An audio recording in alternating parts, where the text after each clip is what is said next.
Thank you for joining us today for today's Let's Go Zero webinar with the topic of biodiversity and school grounds. My name's Alex Green. I'm the schools lead here at Ashton and I run the Let's Go Zero campaign. Really great to have you all here, and we've got some fantastic speakers who are going to be sharing some of their brilliant work and the work they've been doing in their school and with schools to help you to engage with biodiversity and school grounds within your own schools. Let's have a quick look at who we've got today. So first of all, we've got Joe's going to speak to us about the work that they're doing at St Ralph Sherwin Catholic Multi-Academy Trust. We've got Richard's going to hear from the Tree Council. He's going to speak to us about the great work that they do there. And then we've got Matt, who's here from WWF as well, to talk about the work that they're helping schools with as well. So Let's Go Zero, if you're not familiar with it, it's a campaign for any school, college or nursery across the UK to sign up to show they want to be zero carbon. It's to show the ambition that we see within schools, and it's to help support the government and other schools to take action so that we can show that we're a real movement for change and that we want to be really proactive leaders and support climate action across the whole of the UK. We've got just over 1,700 and something schools, colleges and nurseries across the UK all signed up. So it's a really exciting, growing campaign. And we're supported by lots of amazing organisations who help us talk to schools and really engage with them. And with two of those brilliant organisations are here today.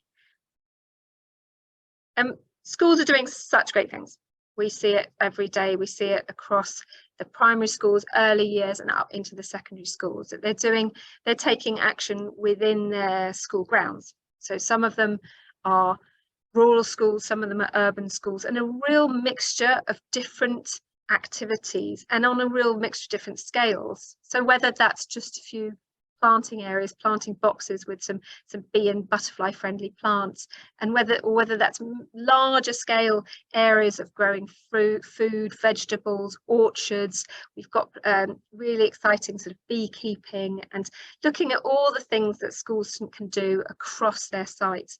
We really see students engaging in it, and we see this. There's a young girl in the picture here, so it's amazingly delighted by the compost and learning about the composting and how that works as part of our natural systems.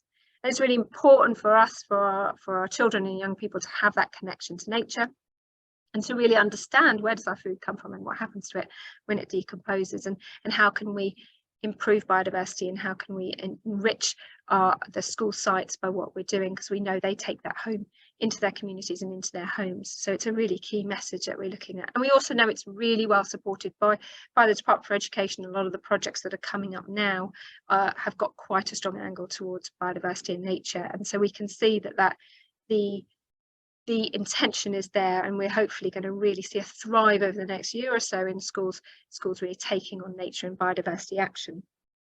And sometimes it's just small areas, and actually the wonderful thing about this is that actually they can do nothing. So they can have a section of land where they just leave it, and that's the concept of a no-mow, no-tow area, where you just ignore it, ignore a bit of land, and then the biodiversity just thrives all by itself. That's one of the things that's really exciting about the work that we can do to support biodiversity. So that's I've got to tell you a little bit about we've got case studies on our website, so you can see on the Let's Go Zero website there are some case studies of schools that are just doing some amazing different things. So some of them are to do with nature and biodiversity, some energy, water, waste, all kinds of things. So do go and have a look on the website about that. So this webinar is being recorded, and you will find this recording on our website as well, and below that recording will be all the web links that get mentioned throughout our the session. So anything that any of our speakers mention or talk about or a reference, we'll make sure that link goes below the webinar recording as well. So I'm not going to take any more of our time. I've got amazing speakers, so I'm going to pass you over to Jo. So Jo is she's the assistant head and the sustainability project coordinator at St Ralph Sherwin Catholic Multi-Academy Trust. It's a trust with 25 schools in Derbyshire. They're doing some brilliant stuff. I've had a little sneak preview of her slides. It looks amazing. So I'm going to pass you straight over to Jo, who's going to share her screen and tell you a bit more. Thank you very much for that, Alex. Okay, I will get a sharing screen. hopefully very efficiently. Okay, so as Alex said, I'm assistant head at one school, a primary school in Derbyshire, but I also work across 25 schools as the sustainability project coordinator. So I support our schools on their action plans, and they are a diverse set of action plans, with schools trying to take action on biodiversity, energy, transport, waste, all sorts of things. So what I'm going to be talking to you about today is mostly what happens in our school, but we take huge inspiration from our whole trust. So lots of the ideas have come from fellow schools. So to begin with, how to go about engaging students? Well, that's actually not the problem at all. The students are already engaged, and the students are the ones engaging the adults and kind of knocking on the door saying, why haven't you done this yet? So we found that is not a problem at all. Quite a few years ago, we sort of coined a bit of a phrase in our school, little ripples making waves, because the children were just doing a multitude of small actions, sharing them with their friends, and then that was making quite an inspirational impact. So we keep that motto really, that the smallest thing can really make a big, big difference. We found that taking action kind of alleviates their anxiety about what they're hearing about sustainability and the challenges with biodiversity in the world. So having a go at something really, really helps them kind of alleviate that anxiety. So on a practical level, we have gardening clubs after school. We have a Key Stage 1 and a Key Stage 2 gardening club run by a member of staff. We tend to focus them on the sort of autumn terms and the spring terms. And we all stay inside and do more indoorsy focused work in the winter term. We also have a team of pupils in Year 6 who we call the Earth Guardians, and they apply for that job at the beginning of Year 6. And if they have a particular interest in sustainability or championing nature, they apply for that. So they are kind of the pupil leadership team that guide all of the other activities. We find that involving the students in all stages is what's powerful. So at the bottom right of my screen, we had an Inventors Fair, and we asked children to come up with inventions to support biodiversity. So they're thinking about planning for the future, and then they get involved in the actual physical planting and picking out seedlings, and then right through to the reaping rewards of benefiting from the harvest, or seeing the creatures that enjoy eating our harvest before we do. So all of those different stages that they can be active and engaged and involved in, we find that just is working really well for us at the moment. Engaging staff and leadership, slightly harder than engaging the children just because of the competing priorities that they've got. But we've got a few ways about it. Self-determination theory, I think, is so useful in motivating people. So autonomy, giving your staff, your schools, the autonomy to choose the actions that are relevant for their context, but then showing relatedness, that there are other people doing exactly the same as you, and we are working as part of a wider community. And then competency, that once you learn how to do something, you share that with other people, and you become the inspiration. So top right of my screen is a green grid.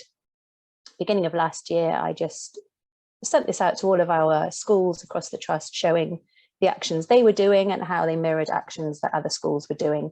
And then across the top are some Ofsted outstanding grade descriptors for personal development, behaviour and attitudes, to show that those things, they might be planting a garden or raising money for biodiversity projects, but they're actually really helping your children develop and become better humans, and Ofsted like that.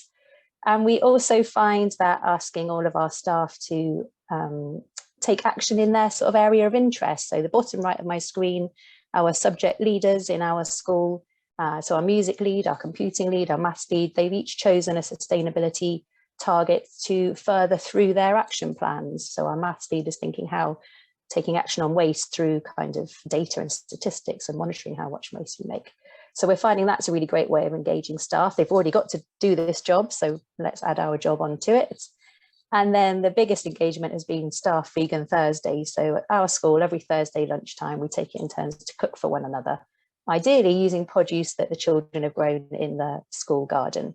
And it's a really great team bonding experience and a great way of starting a conversation about biodiversity biodiversity and sustainable action. And, you know, it feeds people when they're hungry as well. So those are really great ways to engage your team.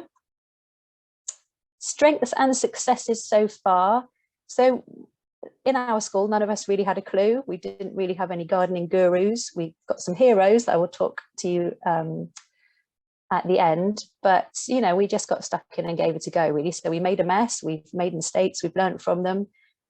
This last year has really been focusing on a kitchen garden because we wanted the children to kind of really see a tangible physical product from their gardening work. Whereas next year we're moving into phase 2, which is making it a really great space for wildlife. We chanced our luck by entering a regional competition run by our local airport, who uses their levies that they fine low-flying aircraft to put into a community fund. And we've received quite a few £1,000s in grant funding from them to develop our wildlife garden. So we're having a pond, a rock pile. So right next to our vegetable garden is going to be this wildlife garden, and we're going to be seeing this sort of coexisting between those two things. And so lots of really exciting stuff coming up for us that we're really proud of. Barriers that we've overcome along the way, lots of them. Schools don't have any money at all, even for the things that we need to do, let alone for the things that some people see as additional things. So it's finding those free things.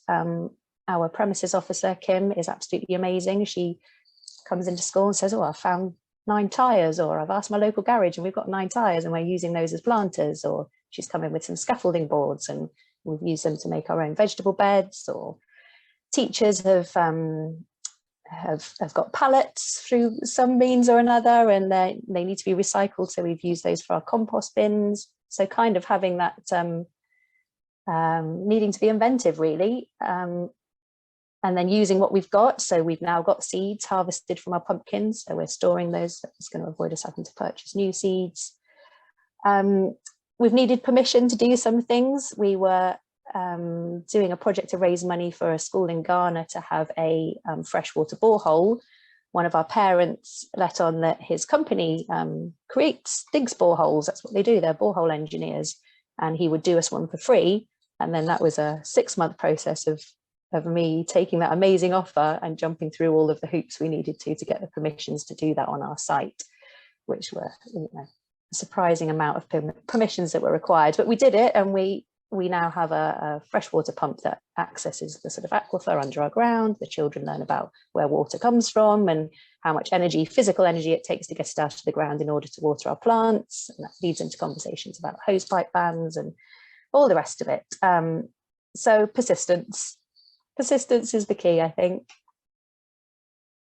How taking environmental action is benefiting our school. So earlier on, I talked about how you can have lots of Ofsted wins based on the actions that you are doing out in your grounds. There's huge benefits for mental health at the moment. I think it's fair to say that post-pandemic, mental health is a more important facet of everything that we do. And just having that time to be getting your fingernails in nature and fingernails in dirt is so valuable for that. The personal development of our pupils, the leadership that they take. There's a picture on screen there of one of our original little Ripples. So she used to be the one who would constantly talk about her bamboo toothbrush and the things that she wanted to tell her peers about. And she's now recently been elected as youth mayor. She's moved on to secondary school now, but she's been inspired to lead, and that's amazing that that's happened. Maintaining a positive focus. There aren't always things to be positive about in the news, but having your strawberry crop coming up is something that is really valuable for children. Parent and community involvement, making that link with the borehole engineering family and other links that we've made to our other families. That's a huge benefit. And like I showed with my subject leaders, the curriculum development is happening. So we're beginning to create a really wealthy curriculum full of sustainability links. So top tips. On the left is Kim, our premises officer. You need to find your allies. I wouldn't be able to show you any of these beautiful photos without Kim. the rest of our teachers in other schools within our trust that come up with amazing ideas and share them with me. So find out who's interested in helping you and facilitate them to do that, because it's going to bring them so much. Do a parent shout out. We send a form survey out to ask if any parents are keen to come and turn over our compost for us, or can come and plant some saplings with us. Chance your luck applying for things. Let's Go Zero had an IKEA competition that they ran, which quite a few of our schools gave it a go. One got a runners-up prize, so they're really delighted with that.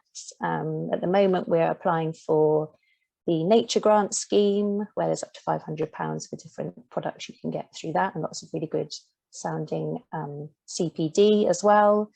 The Young People's Trust for the Environment do a brilliant competition for primary schools called the Pages Awards, Primary Awards for Green Education in Schools. There are prize funds available for that. Tell everybody what you're doing. I've got a Twitter account, which I didn't have before becoming this sustainability coordinator, but it's just a brilliant way of sharing the positivity of what you do and hearing what other schools are doing, and just get stuck in, really, is my final bit of advice. Give it a go and see what you can learn from it yourself. And that's me. So I don't know if that was my 10 minutes or not, but I will I will stop sharing, and then I believe if there are any questions. Thank you so much. That's really, really just was so much work going on. And I think there's the key messages that I really took away from that was about finding your allies. That's always a really good thing to do. And then perseverance, because sometimes things don't always work straight away, and you need to sometimes really work at them, and that's, but not always. But that's great, and I definitely want to come and have your staff lunches on Thursday. They look amazing. What a treat. Yeah, so really great. So we've had a couple of people on Q&A and chat coveting your green table with your Ofsted links in it. They've asked, is that available? Would you mind sharing it? Would that be possible? Absolutely, not a problem. You let me know, Alex, the best way to share that, and I will do that. We'll work out a way to share it. Probably be in the link, I would think, under the recording of this, or you can get in touch with us at Let's Go Zero at ashton.org and ask us for it. We'll sort of share it out that way. So another question for you is, how have parents and community involved? What do all the mums and dads think? So the feedback this year on our form survey, we've got someone who's coming to turn the compost over. We have got somebody coming to help us with some saplings, which we're doing on our Christmas fair weekend. We have quite a few parents who revealed their sort of hidden talents in mending things. So we're looking to have a bit of a repair shop sort of pop up on the playground at some point. Hopefully people can bring in the things that need repair. Let me think. We've got an amazing link. One of our ex-pupils, the family is in the landscape gardening business, so we're hoping they can help us get this wildlife garden on the go. So yeah, it's surprising, really. The dandelion honey, I think, came from a parent who's come across that recipe for it and let us know. So yeah, it's surprising the amount of things that come in once you put that call out, really. Yeah, and I think doing that survey out and saying how can you help is a really good way to do it, because it brings in maybe parents who wouldn't necessarily be always having the conversations, but might read it through the newsletter or something like that. So next question is about with Green Guardians. What's the optimum number of students to have in a group so that everyone gets a voice and can have a go? What's in your opinion? Yes, last year we had a flurry of groups and it became unmanageable, but I couldn't say no to the children who kept wanting to join groups and make their own groups and invent playground groups. So I would say no more than 12, really, because then you can physically get them around a decent sized table and hear people's opinions. But then you can run them as separate groups. So we had a COP26 group who every day of the of COP26 they met and they discussed the agenda points that the world leaders were discussing and how they impacted our school, and they sort of sustained that little group themselves. The after school clubs, they're free after school provisions, so that really depends on the number of children who sign up. We had a very, very small Key Stage 1 gardening club but that was a real benefit, because when they're quite small, they are like herding cats. So having a smaller number of those is better, really. Whereas the key stage 2 children, you can have a few more. Yeah, so I don't know. I guess it probably depends a bit on the kids as well. So, you know, individual schools will probably know the optimum sort of group size for their students and the way that they, you know, given behaviours or needs or anything. So it's interesting. Yeah. So we're going to have to move on now to Richard, who's next. But if you have more questions for Jo, keep putting them into either into the chat or the Q&A, and we'll come back to questions for all our speakers at the end. So we're going to pass over to Richard now. So Richard Pollard here is from the Tree Council and one of our Let's Go Zero coalition organisations, and he is the National School Programme Manager, and he's going to tell you all about the wonderful stuff that they're doing at the Tree Council. So over to you, Richard, if you'd like to share your screen. For sure, yeah. Thank you, thanks for coming, and yeah, brilliant presentation, Jo, really inspiring, taking lots of notes. So yes, and thank you, Alex, for inviting us in to present about the Tree Council's National Schools Programme. As I say, I head up the National Schools Programme for the Tree Council. Previously worked at Kew, and before that was a geography teacher. So I know what it's like to be in the stresses and strains of teaching 300 plus kids a week, crazy and stressful times, and even harder during the pandemic. So our programme is designed by teachers for teachers to help them develop their curriculum and of course their campus, and more widely speaking, be advocates within their community. So we use that Sustainable Schools framework to deliver our National Schools Programme.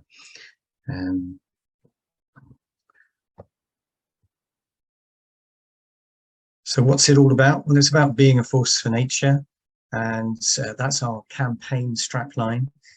So all children working together for the love of trees to create a healthier planet for all life on Earth, us and everything. It's ambitious and it's fun and creative all at the same time.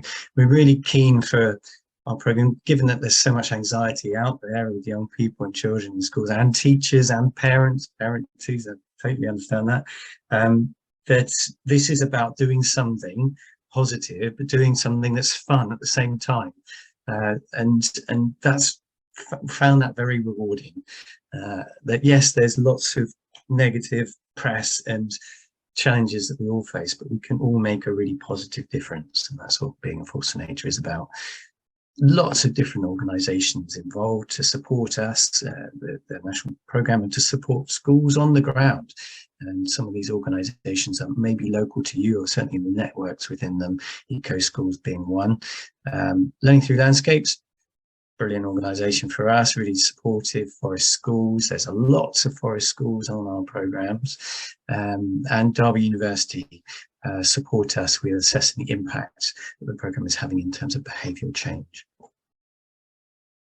Why we do it? Well, there's a need, of course, through health and wellbeing in particular. So the Tree Council's National Schools Programme was born out of the pandemic, and it was a really positive way for children to take action, not just in school, but also at home. If they were learning at home, home ed, sorry, it was another way in which they could form a connection with other children in school and do something outside of school as well as inside school.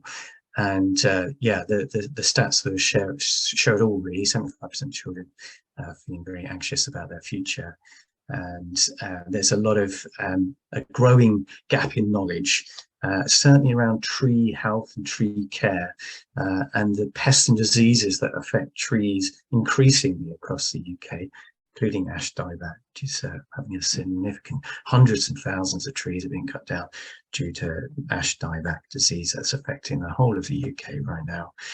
And we really want to find a platform. This is what it's about, a platform for young people to speak up and to share their passion, their knowledge, their understanding of trees and of nature and of recycling, of being green, of taking action in their communities, and of course improving the biodiversity in their school grounds. Of course, trees are a home to nature.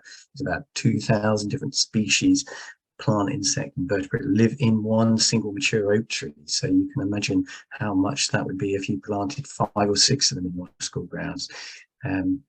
And we've managed to plant lots and lots, about 85,000 trees. That's 8 kilometres of hedgerow, and lots of individual trees and orchards in schools. So this just gives you a quick oversight. It's a campaign that reaches everybody. Orchards for Schools and Young Tree Champions are the 2 main programmes. And some of the big highlights that happened over last year, we did a tour. That was great fun. We have ambassadors that come with us on tour, and we just engage with lots of schools, have lots of fun, really, assemblies and workshops in schools, helping the children understand the health of trees, the value of trees, their role in improving biodiversity in school grounds, and also other areas of their curriculum that they can support as well. So it's across English, maths, science, art, history, very STEM orientated, geography as well, naturally. So all different subject areas we can support schools through the activities that we've developed, and importantly the activities that children have done. And we all celebrate the whole thing with a festival on YouTube live at the end of the year. Lovely opportunity to really put a lot of the school's achievements out there at a national level and receive prizes. I think this is probably the most useful tool that we've developed over the last couple of years. It's on our Young Tree Champion programme, which is the most impactful of the 2, Orchard Schools and Young Tree Champions. And it's a club space. So as soon as you sign up, which takes you about 2 minutes, you can come onto club space and start posting activities that you're doing in your schools, and you get a response from the other schools, nice responses and ideas. You know, I don't know what to do about this, put it out there and you'll get responses from the other schools. Schools are posting every day, and it's a lovely space. It's really essentially created our whole education program just by setting up this club space. So it's a wonderful space, and you can see primary, secondary, special schools are posting on there. We've got about 400 schools on that club space at the moment. What's the impact? There's lots and lots of schools. 3,500 now on board with a campaign, either doing Orchard for Schools projects or Young Tree Champion projects, or they're just joining a festival or doing something like that. Lots of trees and lots of children involved across the UK.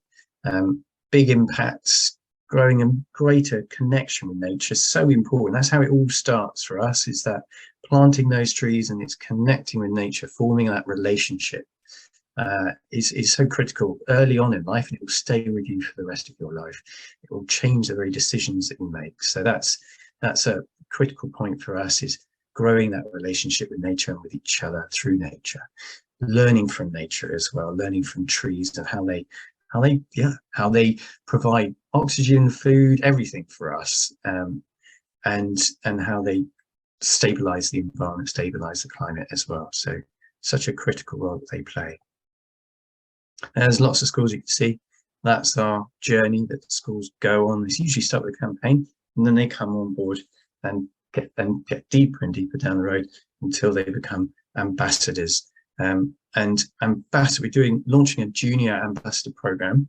We're looking for 100 junior ambassadors. We have a senior ambassadors, and they're going to be teaching our juniors. So master classes they'll be running for our junior ambassadors.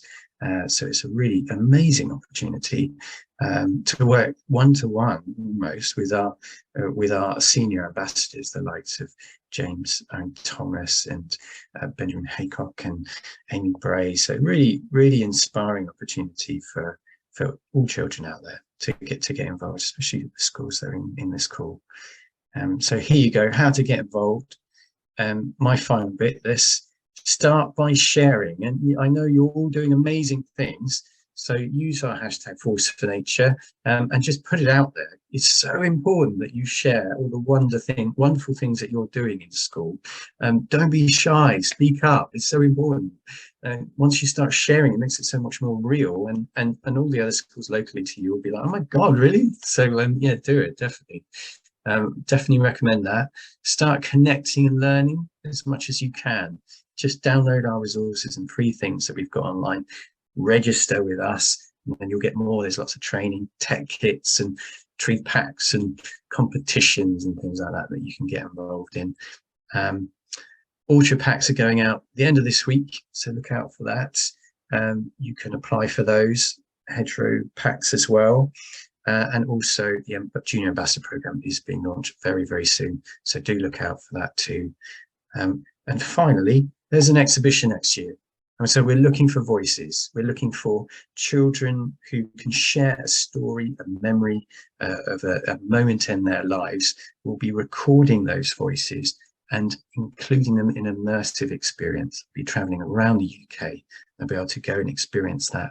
And their voices will be heard by lots and lots of people from all over the country. So really lovely exhibition coming this summer. So do look out for that. Top tips. Where you go, top tips. I would say very similar to Joe. Never stop. Never give up. Always be determined. Always continue doing what you're doing. Every little step you take matters. It's so important. Be positive with everything that you do. Do the things that are in your control, and also look for help. We have a tree warden network, of which there are 600 of them across the UK. Get in touch with us. We can help you in lots and lots of ways. So those would be my top tips. Thanks.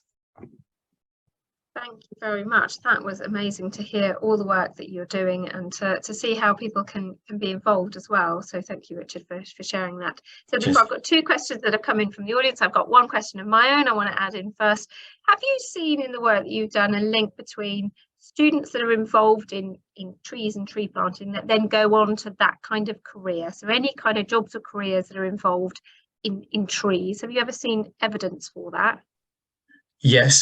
Yes, lots. We try to form pathways as well. So we teamed up with Sparsholt College and other agricultural colleges, Chelsea Flower Show as well. So there are lots of routes into horticulture, so gardening sector, landscape design. It's a big area. Environmental management. That's what I was an engineer, so I came from that environment. There lots of it's fascinating. Sustainability in general, because there's lots of jobs that don't exist yet, future jobs that are just in the eyes of the beholder, if you like. You know, it's an amazing opportunity for children in schools that are a bit entrepreneurial, got great ideas of their own. This is a really amazing time to be able to develop those ideas and create your own business and go on and find nature-based solutions, for example. I'm sure Matt will be talking about. So it's an amazing time really for the sector as a whole, environment sustainability sector, for young people. And even if that environment doesn't suit you, but you actually love music or you're really into art, you know, there is a place for you to support in tackling the crisis. For sure. Yeah, I think that's a really good message there. So more practical question, the next one. This one is that they've got quite a small school site. Is there a minimum or a sort of a minimum amount of land they should have if they're going to be doing planting? What's your sort of parameters? What will they need to have? You can plant a tree anywhere if you in the right place, that is. So you can order one of ours, which comes potted. So if you don't have any green space at all in your school, you just concrete bound every wall and the ground surface, then go for potted trees. And raised bed is another way you can do that. As long as it's got 1 meter by 1 meter, enough root space to grow, that would be enough to enable that tree to establish and to grow and to have an impact in your school grounds. Otherwise, hedgerows are great. That just a little strip of land. You probably need about 2 or 3 meters would be enough, and you can put some bare root whips in there, so they're just saplings, are 2 feet high. Get them in, water them every day, and they'll establish a nice little wildlife corridor, a mini one. That's another simple option. That sounds brilliant, and thank you very much. So now we're going to move. We might come back to more questions for you, Richard, in a bit, but we're going to move over to Matt now. So Matt is here. Matt is Head of Education at WWF, and he's going to tell you all about the wonderful work that they're doing. You want to share your screen now, Matt? Well, thank you very much. Yeah, fantastic to be here and to hear those wonderful previous presentations. I feel I should say as well as being the head of education at WWF, I am also my local tree warden. So I have done some of those things that Rich has talked about, including planting trees in my local school ground. It's one of the the best places to sort of engage the whole community in how trees can be a positive part of life. So that's great. So I just wanted to start. Obviously, WWF, as hopefully you know, is a wildlife conservation organisation, and we work all around the world. And our mission is to create a future where people and nature can thrive together. So with that in mind, our education team, which I head, you might think that our sort of remit really is just to promote WWF and our work and maybe conservation careers in schools. So I just wanted to start out by just pointing out that's not the case. We work with schools and we prioritise our work with schools because we see the huge potential impact that can have on that mission to create a future where people and nature can thrive together. And schools are a perfect demonstration of how people and nature can benefit each other.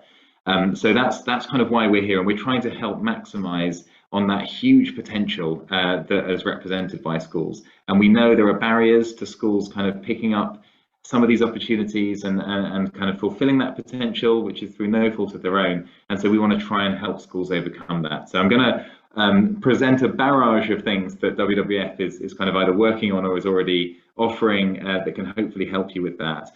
But just to start, it's already been really emphasized through the previous two presentations, but I just got up on screen kind of just the fact that when we talk about putting nature at the heart of schools, it's not just a kind of nice to do, it has tangible benefits, and it has tangible benefits for the school. It can contribute to learning outcomes, it can help even lower costs and make the school ground more pleasant and more resilient to flooding and all sorts of things. And the learning outcomes can be cross-curricular. If you've got a tangible project in your school ground, whether it's a raised garden like Joanne was talking about, or it's a tree planting project, a wildlife garden, a pond, whatever it might be, you can use that as the focal point for cross-curricular explorations. You can use it as a sort of a source of a data set for maths. You can use it for geography, for art, for the inspiration for creative writing. And so all sorts of cross-curricular links can be made, all linked by this shared space, which is also a space that is shared by the students in their leisure time when they go out for breaks as well. So I think I wouldn't underestimate just the value of that kind of real world connection that can be made from subjects if you have nature in your school ground to use as a case study. And the benefits for students have been touched on already, but it's as well as making the school ground more pleasant and in many ways more fun and introducing really fun activities, the mental health and well-being benefits are huge. Part of it is having agency, as Joanne talked about, and feeling like you're doing something to help if you're worried about some of the environmental crisis news stories that you hear, but also just spending time under the canopy of a tree or with your hands in the dirt, looking at green, hearing natural sounds and experiencing those kind of natural textures and colours. We know scientifically it improves our ability to concentrate, helps us process stress, helps us relax, and so it's a fantastic thing to have in schools for that reason as well. And don't underestimate the power that you can have as part of this schools network across the UK to bring tangible benefits to nature as well. It's not just a kind of, we learn about nature and then maybe in the future we can do some good. Those of you that might have followed the communications from the government around the launch of their sustainability and climate change strategy will have seen some of the stuff that they said around their school nature park idea, education nature park, which is still to launch, but hopefully it will. And they said that if you put all of the school grounds and educational sites together, just from England, you get a site that's as big as 2 Birminghams. And would be the second biggest national park in the country. And so if you think of that much landscape, and if it was managed for nature, there really would be a huge tangible benefit to UK nature. and biodiversity. And in some cases, if you're thinking, as the example that Richard said in his answer, if you're in a site that doesn't feel like it has any green space, maybe you're in an urban area that has very little green space, you might think that this doesn't quite apply as much to you. It actually applies more to you, because the small things that you can do, which might not be that small in fact, will have an even bigger benefit. You know, if you're bringing a green shoot into somewhere that has very little green, you're creating a little oasis for wildlife, and a stepping stone for wildlife from one greener area to another that can just give it that helping hand and create a new green corridor. So that was just a bit of context really to why I'm here. But just to run through a few things to highlight. Well, first of all, I mentioned, you know, the terrible news stories around the environmental crisis and how that relates to biodiversity. So WWF just brought out our flagship report. We bring it out every 2 years, called the Living Planet Report. And looking at the global picture of how nature is doing, it's never good news, and it's not good news this time. It's a health check for the planet, and it looks at the population size of loads of different species around the world that are being studied by scientists. And it's been basically collected since 1970, so we've got about 50 plus years of data to base this on. We bring out a youth edition, which is available now, so the URL is on there and will be appearing underneath this video, I believe.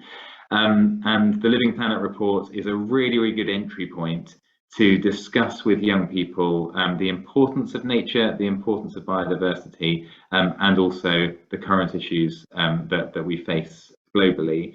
Because I think the things that you can do in your school ground and the things that you can see that have an impact have this special resonance, have this special value when you realise that actually you're contributing to tackling a problem that is a global problem. And so I won't give you a whole presentation on the LPR, but it's available there for you. But this is just an example page from it, just showing sort of what's in there, like where the data comes from, how it's collected, and what it leads to, and then scientists analyse that. And the shock stat that you might have seen in the newspapers last week is that since 1970, when we started the records, the average wildlife population has declined by 69%. So that's not all of the tigers on the planet, that's like in each of the populations studied. So all of these, about 32,000 different populations are studied for the report, and the average is that there's been a 69% decline in the size of those populations. So it's a really a wake-up call as to how our living planet's doing. And if you look at the stats for the UK, they don't look that bad, and that is only because we only started collecting the data for these stats in 1970. We know that in the UK, we were ahead of the curve, or below the curve, if you like, in terms of destroying nature. We were already quite nature impoverished. And the other thing I just wanted to highlight, which is in the Living Planet report, is the connection that you can make from the health of our living planet and the work that you might do in your school ground to help nature and the climate crisis. I think a lot of young people are really concerned about climate change, and they might not see the connection with nature. They might like wildlife, they might be concerned about the effect of climate change on wildlife as well as on humans. They might not quite be as clear on the fact that stopping nature decline is a vital part of solving the climate crisis, and understanding that's a really important message, and the LPR can help you do that. The Living Planet report has a sort of PDF document that's available for you just to download and use, but there's also a slide deck that's designed for you to incorporate it into your lessons. Some suggestions on how you can do that, but it's really designed to be versatile, so you can just build it in as it supports the work that you're doing in geography, science, or anything else. And it's very action orientated. It doesn't end with that 69% decline stat. It's about, first of all, what the planet, what we as a species need to do across the planet to solve this problem. There's information on what's being done already and how we're making progress and how some of the big changes are possible. And then it ends with what you can do. And they're not it doesn't go straight into the go and plant a tree, because that's really important. They're going to come to that. But it's also making sure that young people can realize that they can help turn the big cogs, turn the cogs that will really change the things at the top. And that's by influencing business, the people around you, and society as a whole, by making informed choices, sustainable choices, speaking up, lots of different ways that you can influence change, and planning a sustainable career pathway. So thinking about what you might do when you're older, not about like, oh, I better go into conservation, but actually, wherever your strengths are taking you, if it's going to be a fashion designer, or it's going to be, a creative, social media professional, or a lawyer, you can be a sustainable force for the planet in that career. And then the fourth thing, as I just put 4 things on here, that was 3 of them. The fourth one is helping nature. And we've got an app that some of you may already use. It's free, and we developed it a few years ago with iNaturalist, when the Our Planet series was coming out on Netflix, which was a WWF collaboration. And this app I cannot recommend enough, not just because I helped develop it, but because it is a hugely valuable resource if you're going into exploring, studying, and hopefully improving nature in your school ground, but you think, I'm not a naturalist, I'm not sure how I'm going to interpret what's needed, what we've got, whether it's improving, and so on. This app allows you to just scan over anything that's living, so any plant, any bug, any bird, any mammal, and the app will tell you what it is. Or if it can't tell you exactly what species it is, it will tell you all the way down to the order or the family, or as close as it can get, the taxon that it can identify. And that's a really great entry point, whether students are using it themselves on school devices, or whether you just have one that you use to find the data that you then discuss as a class. It's a really good way to ensure that you can get some sort of tangible, factual science data to discuss from what you see in your school ground. And we have a resource on our website that's at the moment is called Our Planet Lab, because it was developed around the Our Planet series, and you can find it on that URL that's on the screen there, which is to do with nature and the CCAP. It is going to be updated for a reason which I'm about to come to, but at the moment it's already a really great resource to use, and it takes you through a journey of learning what you've got in your school ground. So seek and discover what you have in your school ground, then working out what those connections are, what that tells you about how valuable your school ground is for nature, how it's connected to influencing or influenced by the landscape around you, and also the way that connects to kind of like the global issues as put into the Living Planet report. And then finally act, so thinking about what you can do to maybe improve that biodiversity footprint in your school ground. So please do seek out that. There's 3 different resources. There's like a guide, a nice friendly user guide for the CCAP. There's a teacher guide on how you can run an Our Planet Lab project. Lab stands for Local Action on Biodiversity. And then there's a BioBlitz guide, so a guide to running a nature survey, which takes you through different options, lots of tech, low tech, no tech, depending on what you've got available. And we've recently brought out a school sustainability guide, which is in collaboration with Let's Go Zero and with Learning Through Landscapes and Eco Schools and Primary Science Teaching Trust. And this is available now. Just use that URL or search for it with WWF. School Sustainability Guide should bring it up on Google. And this does go a little bit beyond just school ground biodiversity, but that's its focus, because we know that that's where a lot of schools can make a start on their sustainability journey. It's tangible. It's fairly low cost to do something, and you can see the benefits straight away. So we really do encourage that. And you'll see inside, it's packed full of ideas, and it's got a sort of key that allows you to just navigate whether it's a good connection with curriculum, whether it will cost you a lot of money, or whether it's free, or whether it's low cost, and all these other kind of criteria that we've given it. So as you browse, you can quickly see what its value might be. We've tried to be as helpful as possible in signposting where there are really good things. It's not just about what our WWF is offering. We've got quite a small schools team in terms of capacity, but our mission is to get schools doing great stuff for nature. So we're not bothered about whether you do it with RSPB or the Butterfly Conservation Trust or the Tree Council. We just want you to get stuck in, and everyone is offering some amazing stuff to do there. And there's a schools calendar as well, which is all of the things which are not going to change. They'll be the same next year. It's the annual things that happen to look out for and give you hooks to celebrate nature in your school and to get involved in some practical projects. So the biggest sort of announcement that I just want to end with is that you may have seen there was a bit of a flurry of media activity a few weeks ago as this was announced by the BBC.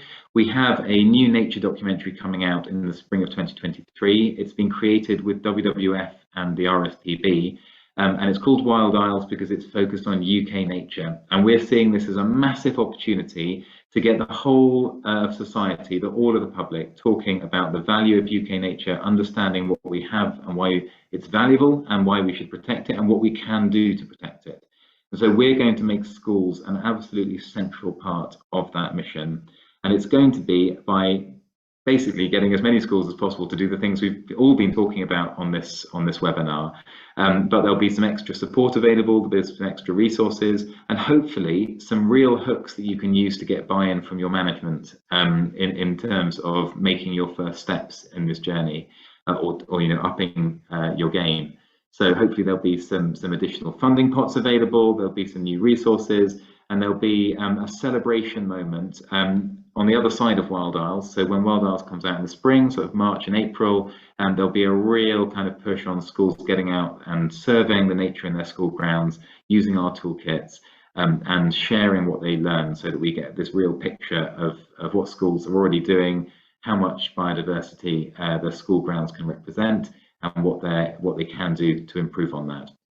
But then in June, we'll be celebrating those achievements of schools and ensuring that you can claim certificates and talk about it to the school community and basically just raise the profile locally in the school community, in the wider community and nationally of what schools can really do. And leading up to that, you may have seen something called the People's Plan for Nature, which was not intended to be political, but we had planned it and it came out last week. And of course, with the attack on nature that was prompted by the mini budget that was so terrible, ripping up all of the existing environmental protections from the EU at once and so on, it became rather political. But don't be put off by that. We've created a school slide deck that you can use to just have a discussion about the value of nature, a non-political discussion about the value of nature in school, and think about what you would like to see in the future in terms of the UK landscape and what that might mean for your school. So there's sort of reflection slides on different UK landscapes, and then there's a sort of open reflection slide for you to think about your local landscape or your school ground, what's currently there, what you would like to see in the future, why you find it valuable to be in nature or to have nature on your doorstep. And then there's some questions that you can pose, have a discussion. So there's some phrased for primary, some framed for secondary.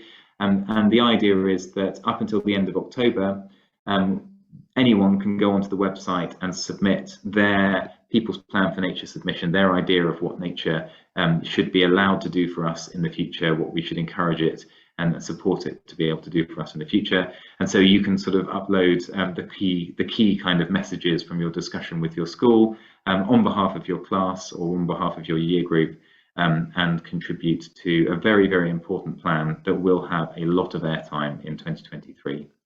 And down the line, what we'd really like to see is schools thinking more locally and thinking not so much just about the national picture, but about what that means for how their school ground could look different, and what they can do to bring that about.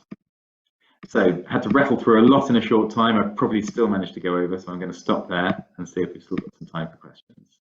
Thank you very much, Matt. It's great, and so much work going on there. So it's just brilliant, and there's so much to share with other schools. So we've had a question in which I'm going to ask Matt, and then I'm going to actually ask both Joe and Richard as well. So the question is, in a secondary school, how do you engage? What's your best bit of advice to engage with the more hard to reach teenagers, so years sort of 9s and 10s, who maybe are quite cool?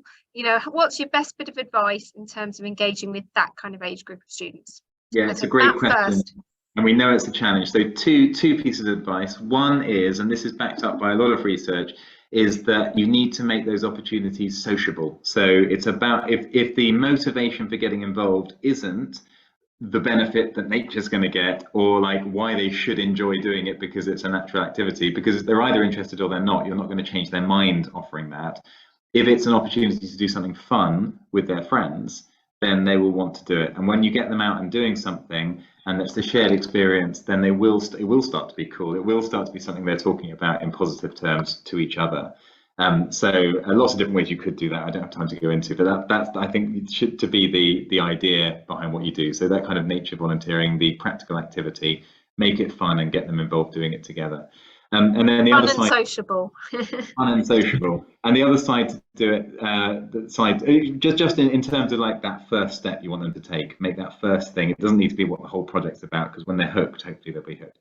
And then the second one is link it to careers, link it to the decisions they are having to think about, and they do want to make well and to make the right decisions, and sort of have a look at what sustainability could mean in the future. And we're bringing out a new project that I didn't include in my presentation called Sustainable Futures. And look out for it. It's launching in November, and that is to help you build sustainability into all conversations and programming around careers in secondary schools and colleges. And fantastic. Brilliant. So quick fire answer from Richard then on nature and teenagers. Nature and teenagers, eh? Well, I've got 2 teenagers, and I've worked with lots of teenagers, and I'd say 2 things similar to what Matt's saying around social, and make it an opportunity where they can connect with others. Certainly UK and overseas. Join the Junior Ambassador Programme would be my suggestion. Feel like they're part of something bigger. So many times you go into schools and talk to young people, talk to teenagers, and it's like, what's the point? What difference am I going to make? And if they know that they're doing it with others in a bigger sense, and there's lots of other young people involved, then it feels more impactful, and they feel like they're getting something better from it. Technology would be my other one. Wow them with something exciting. Using their phones in some way. It's an entry point for a lot of, they're always on their phone, God. So it's an entry point, but then they've got to jump off their phone and really explore the wonder of nature. So I think it's giving them something like that to light the ignition switch, really. Yeah. Excellent. I think that's very sound advice. As a mother of 3 teenagers, get them socialising and with their phones, sounds like it'll be absolutely right up their street. So Jo, last coming to you before we finish off. I think everything's been said there, really. They're such brilliant ideas. I know from our experiences with our pupil parliament that when they're given the opportunity to lead, then that's when the ideas come from. So if they're listening to somebody else come up with ideas, then there might be a kickback to that. But if they're the ones who are given that autonomy and power and connectiveness to come up with the ideas, we had a great discussion about uniform exchange app, because that's, would take away some of the stigma of avoiding buying brand new uniform each time. So, and that came from the pupils, from the teenagers. So I think give them the opportunities and see what they make of them, really. That's brilliant. And we are now out of time, I'm afraid. So we are going to have to end there. But thank you so much to all our speakers. You've been really brilliant, and you're doing some fantastic work in your organisations and in your schools. So keep it up. So thank you very much.